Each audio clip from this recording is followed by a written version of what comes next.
علوم و معارف کو آسان کر کے سکھاتا ہے مکتب علوم شریعہ۔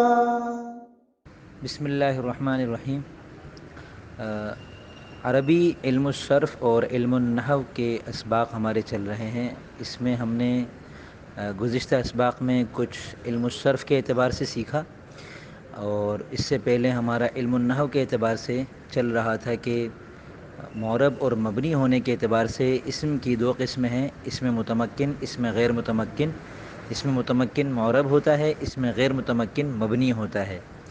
اور پھر اس میں غیر متمکن کی 8 قسمیں ہیں، اس میں متمکن کی 16 قسمیں ہیں۔ اس میں متمکن کو تو ہم آگے چل کر تفصیل کے ساتھ پڑھیں گے، اور جب ہم اس میں متمکن پڑھ لیں گے نا، تب ہمیں پتہ چل جائے گا کہ کس لفظ کو کس وقت کس طریقے سے تبدیل کرنا ہے، اس کے آخر میں کیا تبدیلی لانی ہے، کب لانی ہے، کیسے لانی ہے۔ تو اس کے بعد پھر الحمدللہ ہمیں اچھا خاصا عربی زبان پر عبور بھی حاصل ہو جائے گا۔ اس سے پہلے اس میں غیر متمکن ہے، جو کہ ہمیشہ یکساں رہتا ہے، اس کی 8 قسمیں ہیں۔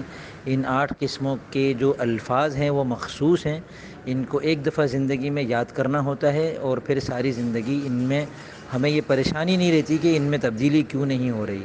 ان میں تبدیلی نہیں ہوتی کیونکہ یہ مبنی ہوتے ہیں۔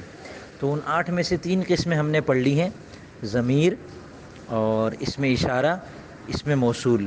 یہ 3 قسمیں ہم نے گزشتہ اسباق میں تفصیل کے ساتھ پڑھ لی ہیں، ٹھیک ہے نا۔ ضمیر جیسے ہوا، ہما، ہم، انتا، انتم، انتم، اور اس میں اشارہ جیسے ہاذا، ہاذانی، ذالکا، ذانکا، اولئک وغیرہ، اور اس میں موصول جیسے الذی، اللذانی، اللذین، اللذین، اللتی، اللتانی، اللتین، اللاتی، اللائی، اللواتی وغیرہ، ما اور من، ایٌ اور ایۃ وغیرہ۔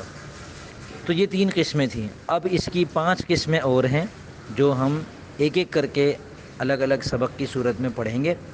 تو یہ پوری تفصیل کا مقصد یہ تھا کہ ہمارا گزشتہ سے ربط واضح ہو جائے، اور تاکہ ہم آگے کے سبق کو سمجھ سکیں۔ تو اب تک میں نے کوئی ایسی بات آپ کو نہیں بتائی جو آپ کے علم میں نہ ہو، لیکن ایک گزارش کروں گا کہ اگر گزشتہ اسباق آپ نے صحیح طریقے سے نہیں سنے، یا ان کو سن تو لیا ہے لیکن ذہن نشین نہیں کیا، تو ان کو ایک دفعہ اور سن لیں، بار بار سنیں۔ ہر ایک کا حافظہ الگ ہوتا ہے، کسی کو 1 مرتبہ سننے پر یاد ہوتا ہے، کسی کو 3-4 مرتبہ سننا پڑتا ہے۔ اب آپ کا جیسا حافظہ ہو اس کے مطابق آپ کو محنت کرنی ہوگی۔ اس سبق میں ہم لیتے ہیں اسماء اصوات کو، چوتھی قسم ہے 8 قسموں میں سے۔ ضمیر، اسم اشارہ، اسم موصول، یہ 3 ہم نے پڑھ لی۔ چوتھی قسم ہے اسم صوت یا اسماء اصوات۔ اسماء اسم کی جمع ہے، اصوات صوت کی جمع ہے۔ صوت کہتے ہیں آواز کو، تو صوت کی جمع اصوات ہے۔ جو لفظ کسی آواز کا نام ہو یا اس سے کسی کو آواز دی جائے اسے اسم صوت کہتے ہیں۔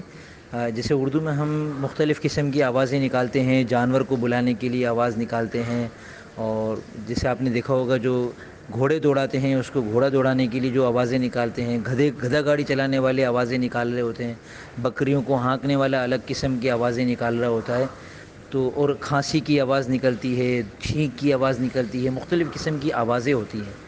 تو ان کی 3 قسمیں ہیں، وہ اسماء جو طبعی عارضے کی وجہ سے زبان پر جاری ہو جائیں، جیسے کھانسی کی آواز ہے اح اح، اور درد اور غم کی آواز ہے اف، اور خوشی کے لیے آواز نکلتی ہے بخ بخ۔ یہ عربی کی نکلتی ہے، ہماری نہیں نکلتی۔ ہم کہتے ہیں اردو میں واہ واہ کہتے ہیں، تو عربی میں اس کو بخ بخ کہتے ہیں۔ تو ایک تو وہ آوازیں ہوتی ہیں جو طبعی طور پر نکلتی ہیں، یہ بھی اسماء اصوات میں شمار ہوتی ہیں، اور یہ مبنی ہوتی ہیں، یعنی جب عربی میں ان کو جملے میں استعمال کریں گے تو ان پر کوئی زبر زیر پیش کی تبدیلی نہیں ہوگی۔ دوسرے وہ اسماء ہوتے ہیں جن سے کسی کی آواز کی نقل کی جائے، جیسے کوے کی جو آواز ہے اردو میں ہم اس کی نقل کرتے ہیں، ہم کہتے ہیں کائیں کائیں، کوا کائیں کائیں کرتا ہے، تو کوے کے لیے کائیں کائیں کا جو استعمال ہے، عربی میں اس کے لیے غاق لفظ استعمال ہوتا ہے۔ تو ایسے ہی بلی کی آواز ہے، کتے کی آواز ہے، اس کی جو عربی ہوگی وہ اس میں صوت ہوگی، وہ مبنی ہوگی۔ تیسری وہ قسم ہے، وہ اسماء ہے تیسری قسم میں، جن سے کسی جانور کو، کسی پرندے کو بلانے کے لیے، بٹھانے کے لیے، یا کسی اور کام کروانے کے لیے ان کو آواز دی جاتی ہے۔ جیسے اونٹ کو بٹھانے کے لیے عربی میں اخ اخ یا پھر نخ نخ کی آواز نکالتے ہیں، تو یہ اخ اخ اور نخ نخ جو ہے یہ اسم صوت ہے۔ تو یقین کرتا ہوں، امید کرتا ہوں کہ آپ کو اسماء اصوات سمجھ میں آ گیا ہوگا۔ اس میں غیر متمکن مبنی ہوتے ہیں، اس کی 8 قسمیں ہیں، ان میں سے چوتھی قسم ہے اسماء اصوات، اور یہ مبنی ہوتے ہیں. ان کی 3 قسمیں ہیں. ایک وہ آواز جو طبعی طور پر نکلے، اور ایک وہ آواز جس سے کسی کی آواز کی نقل کی جائے، اور ایک وہ آواز جو کسی جانور کو، پرندے کو بلانے یا بٹھانے وغیرہ کے لیے نکالی جاتی ہے.